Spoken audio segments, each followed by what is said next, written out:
Alright, so let's say we had a general quadratic where we have x squared plus bx plus c equals 0, where b and c are real numbers. How can we model that using algebra tiles? Well, we know this term here, the x squared term, is going to look the same for all the perfect squares we attempt to make. So we'll have one x squared tile. And what about bx? Bx is a little different, right? So far we've only looked at examples where we have either a 2x or a 4x. Let's see how that plays out. So let's look at an example here, 4x. How did I split up my tiles? Well, I notice here I have 2x tiles here, 2x tiles here. How is this different from my x squared plus 2x plus 1 example? Let's go ahead and look back to that example.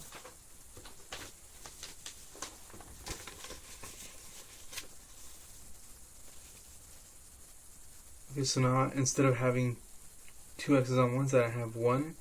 So I'm taking the amount of x's I have and then dividing by 2. And that's the length of one of my sides. So 2 divided by 2 will just be 1. 1 on each side. Let's see if that pattern's true for this next one. 4 divided by 2 is 2. I didn't label it here, but we can see that this side is length 2 plus x and x plus 2. So looking at our algebra tile here, we have x squared.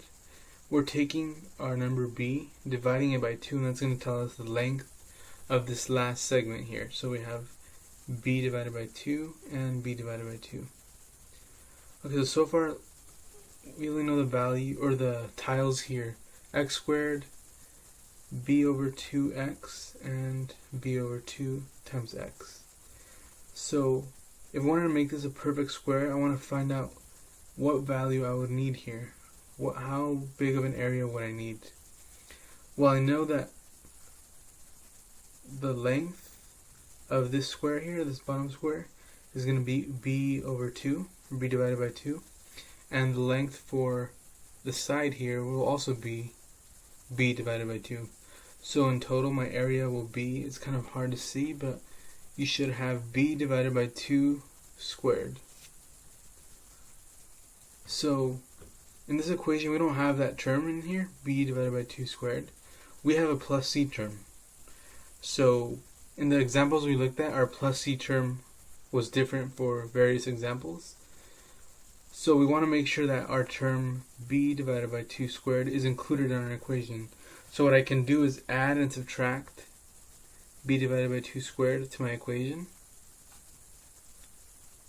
And this here, x squared plus bx plus b divided by 2 squared, can be simplified into a perfect squared of x plus b over 2 squared.